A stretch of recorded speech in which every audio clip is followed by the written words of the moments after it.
Aujourd'hui, c'est le jour de la Hiloula, comme on dit, de Rabbi Oshiahu Pinto, Arif Dan Yaakov, qui était un saint des saints. Rabbi Oshiahu Pinto était l'un des piliers et des soutiens les plus grands et les plus solides du peuple d'Israël. Rabbi Oshiahu Pinto, sa fille, Jamila la Pure, était mariée à Rabbi Shmuel Vital. Rabbi Shmuel Vital était le fils du Maru, le fils de Rabbi Haïm Vital.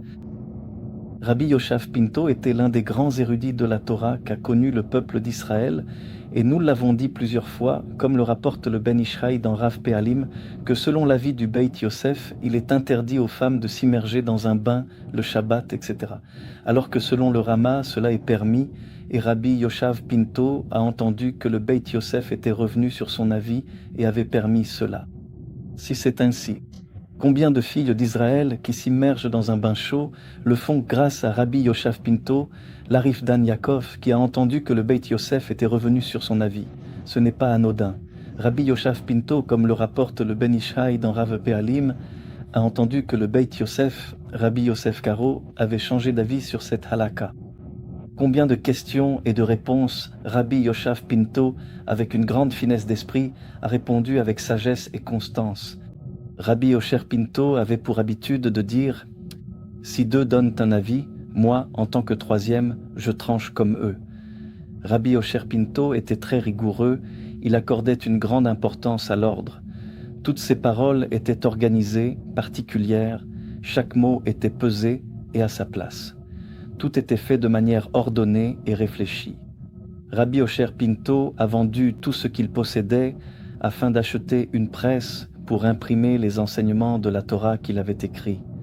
Un argent pur, choisi, raffiné, comme tous les livres qu'il a écrits.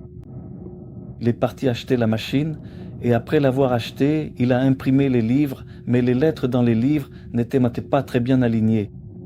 Rabbi Sharafinto était très peiné et se blâmait lui-même, se demandant pourquoi l'écriture n'était pas bonne. Il demandait à tout le monde de lui rendre les livres, car les paroles de la Torah sont des choses sacrées, et les lettres sont sacrées, et la force des lettres vient de la lumière supérieure. Il était très affligé, profondément bouleversé, et se reprochait très durement. Mais Rabbi Sharafinto avait une grande lumière, une lumière immense, une sainteté et une lumière qu'on ne peut imaginer. Ses enseignements étaient d'une essence profonde. Il était en contact avec les plus grands de sa génération, comme Marie Tzalon et tous les grands décisionnaires de son époque. Ses compagnons d'études, son étude approfondie, merci. L'histoire avec son fils qui est décédé, c'est une histoire terrifiante, vraiment effrayante. Puis il écrit le commentaire Maor Einaim sur le chasse, sur les difficultés du chasse. Il dit « Adit Yoshiyahu, le cœur brisé », et il s'est arrêté sur la mort de son fils, Ben Porat, Yosef, Ben Porat, les larmes coulent. Rabbi Pinto parle de façon forte, lourde et difficile. Il se blâme pour la mort de son fils. On voit là un amour véritable d'un père pour son fils. Qu'est-ce que l'amour véritable ? Un amour qui contient la vérité, un amour qui contient la sainteté, un amour qui contient la lumière.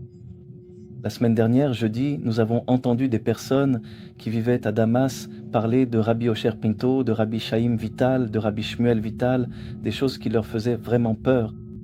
Rabbi Osher Pinto, c'est lui qui a instauré à Damas la règle de ne pas se marier avec une convertie. Et jusqu'à aujourd'hui, dans la communauté syrienne, on observe cette règle avec la plus grande rigueur. On nous a raconté qu'encore aujourd'hui, dans les synagogues centrales des Syriens, de la communauté syrienne, à Sharei Zion, le jour de Yom Kippour, ils récitent à la mémoire des grands qui étaient à Damas. Le deuxième ou le troisième nom qu'ils mentionnent, après Rabbi Chaim Vital et un autre rabbin, c'est Rabbi Oshiahu Pintor, Arif Dan Yaakov.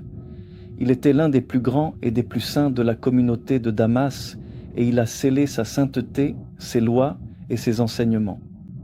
Pendant des générations, jusqu'à aujourd'hui, une grande partie de la loi juive provient de l'autorité de Rabbi Oshiahu Pinto.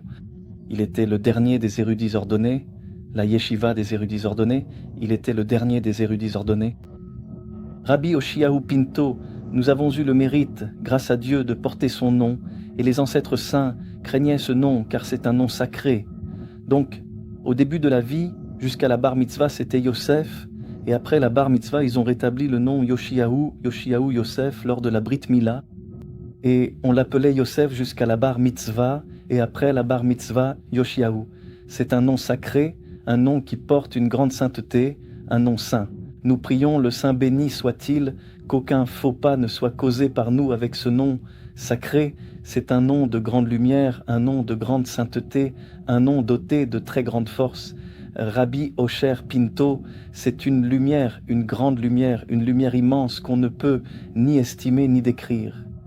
Grand en Kabbale, grand en Halacha, le plus grand, grand en sagesse de la vie, grand dans tous les domaines, dans toutes choses. Arif Dan Yaakov était grand dans tous les domaines, d'une sainteté élevée. Un grand service de Dieu, comme si le jeune homme, avec l'aide de Dieu, nous méritera, et qu'avec l'aide de Dieu, il y aura une grande assistance divine, un grand succès, une grande bénédiction.